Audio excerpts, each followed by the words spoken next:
Dadhichi from astrology.com.au, and this month we're looking specifically at a very, very important transit, and I'll point that out to you right here. This is the planet Uranus, which, as you can see, has just actually moved right into the 9th house of your horoscope, bringing with it a big, big shake-up in all of those areas that are related to this 9th house. And what's that? That's the area of belief systems, the area of philosophy, religion, and long journeys, as well as educational pursuits. But I think in this case, I'll focus predominantly on the notion of belief systems, because if you've been entrenched in a certain way of looking at things, a perspective on your life, then this is going to be a very, very important transition. It's a long cycle. It's not like the Sun, which spends just a month, or Venus a month and a half, 2 or even 3, Saturn 2.5 years. This is a 7-year trend. This planet takes around 84 years to travel through the zodiac, and so therefore it really deeply affects those areas of life while it is transiting through these positions. Now, the belief system, and let's animate this a little bit for you too, because I want to show you that even as the month starts, you've got this Moon, Pluto, Saturn combination in the 5th house relating to creativity. So it's essential, and here, 6th house around the 4th, moving through your methodologies, workplace schedules. Here, idealism in relationships. I'm going to wait for it to swing around here on the 10th. You can see that even as the month starts, up until the 10th, you still have a lot of, creative thinking, workplace thinking, relationship thinking, psychological aspects. Then the big trigger happens here. That's still very, very early days. But when the Moon makes that conjunction, you could be triggered to, and you see here these square aspects that are forming, the challenges from Venus. Venus is the ruler of Uranus. So these faster moving planets actually trigger the effects of these slower moving ones. And the belief system in your case has a lot to do with connecting the dots in terms of seeing clearly that what you believe, what you expect out of your belief systems absolutely determines the concrete results in your life. And now a lot of people can't understand that. They can't understand how thinking creates destiny. Now, sometimes it's hard to see the life circumstances as a direct consequence of that. So I normally use this as an example, or this as an example of how at some point in history, well, for most of history, this object called a cell phone or a mobile phone just didn't exist in the real world. It wasn't there. At one point we had no concept of it. But rest assured, the existence of this thing commenced with, and only with, the concept of it. The concept of the phone was indeed the thing that set the wheels of creation and manifestation into motion. And so there's a concrete example of how the thought, the seed thought, the ruminating over it, the visualization, the focus, the planning, the design, the graphic interface that you have first, and then the building of that are all sequential, but all commencing from the seed idea.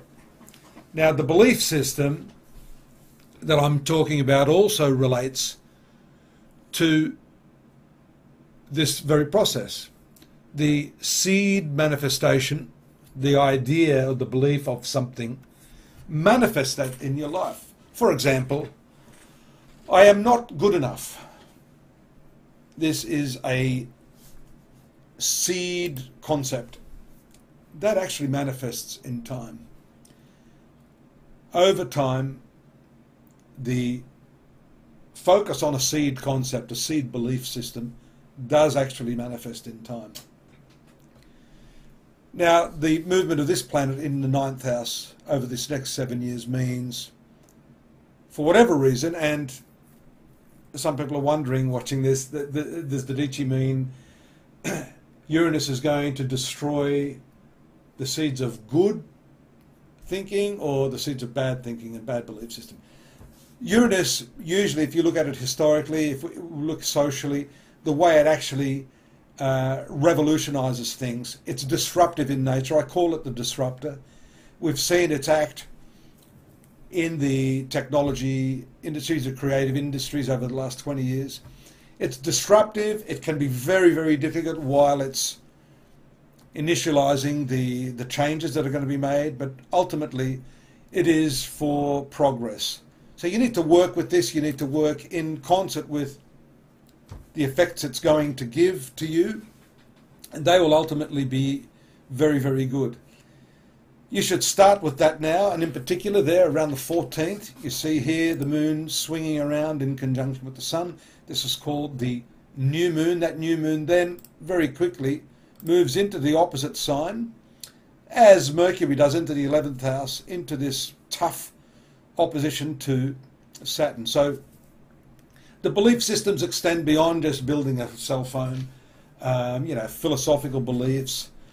These extend to such things as what this 11th house relates to, which is your friendships. What do you believe about friends? What do you believe about how that impacts upon you? So these are all the areas that you can start to analyze and think and sort of deeply contemplate how you have to be unbiased and objective in the way you look at this. Look at how, for example, in your case, being the most critical of the sun signs, hit yourself with that negative critique. How does that impact you as a belief system? The very critical nature of your mental processes are in a way a belief system. So I'm not talking about a belief system as, yes, I'm a Christian or a Buddhist or an atheist. I'm talking about a belief system as an ingrained pattern of living. So I think it's important to point that out and say that this month is going to activate that very strongly. The new moon occurs in your workplace. Friendships are going to be impacted by that new moon. Then we see here the 12th house, Moon and Venus, which is also very, very spiritual in nature. Contemplative time is necessary here. And look at this very powerful other important event, the combination of Venus and the North Node, indicating strong karmic influences here that are being unravelled. This has to do with your past. So, of course, your belief systems stem from your past and how you're bringing them into the present time, which then determines the future.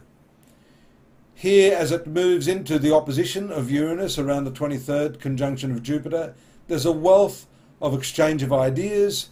It's important for you to connect with the right sort of people that can augment these very important changes, some of the biggest changes you're going to experience in your life, at least for the next 7 years. This will all be preparatory because in 7 years from now, this planet is then going to make its big shake-up move to your professional arena. There's a full moon that I overlooked here that's going to take place around the 27th there in the 5th house of creativity, which is where it commenced the month. It finishes up on the 6th house, just towards the very last day or two. Just watch your health. Join me at astrology.com.au, Virgo. There's more on this, and there's a whole article that I've written on Uranus, the disruptor, in the sign of Taurus. That might be of interest to you. Till next month, take care. Bye-bye for now.